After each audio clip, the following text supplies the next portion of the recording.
Unity in spirit global క్రైస్తవ సన్నిహిత సంఘానికి మీకు స్వాగతం. మీరు ప్రార్థన అభ్యర్థనలు పంపాలనుకుంటే లేదా క్రైస్తవ జీవ భాగస్వామిని వెతుకుతున్నట్లయితే mark108.comను విజిట్ చేయండి. ఇప్పుడు మనం ప్రార్థనలోకి వెళ్తాము. ప్రభూ, ఈ రోజు మన పిల్లల భద్రత మరియు వారి భవిష్యత్తు కోసం మేము ప్రార్థిస్తున్నాము.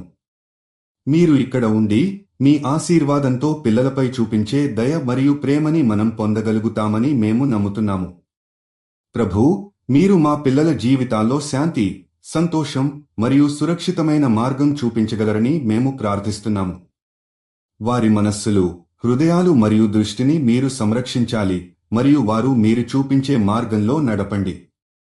ప్రభూ, ప్రతి కష్టాన్ని వారు ఎదుర్కొనేప్పుడు వారు మీరు ఇచ్చే శక్తి మరియు ధైర్యంతో దాన్ని అధిగమించగలరు.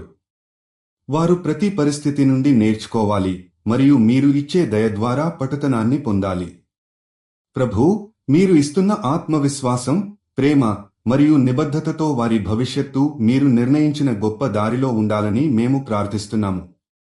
వారు మంచి మానవులు కావాలని, ఇతరులకు సహాయం చేసే గొప్ప వ్యక్తులుగా మారాలని మరియు ప్రపంచంలో మంచి మార్పు తీసుకురావాలని మేము కోరుకుంటున్నాము. ప్రభూ, మీరు మా పిల్లల భద్రత మరియు వారి విజయవంతమైన భవిష్యత్తు కోసం ఆశీర్వదించాలని మేము ప్రార్థిస్తున్నాము. మీరు వారిని ఇళ్లలో, పాఠశాలల్లో మరియు అన్ని ప్రదేశాలలో పర్యవేక్షించాలని, వారి దృఢమైన ఆత్మవిశ్వాసంతో ప్రతి దిశలో మీ ప్రేమతో వారిని ఆశీర్వదించాలని మేము ప్రార్థిస్తున్నాము. ఈ ప్రార్థనను మీరు యేసుక్రీస్తు నామంలో ప్రార్థిస్తున్నాము. ఆమేన్. యూనిటీ ఇన్ స్పిరిట్తో కలిసి ప్రార్థించినందుకు ధన్యవాదాలు. మీరు విశ్వాసం కలిగిన జీవిత భాగస్వామిని వెతుకుతున్నట్లయితే mark108.comను విజిట్ చేయండి. మీ ప్రార్థన అభ్యర్థనలు కూడా అక్కడ పంపవచ్చు. దయచేసి లైక్ చేయండి, షేర్ చేయండి మరియు ఛానల్కి సబ్స్క్రైబ్ చేయండి.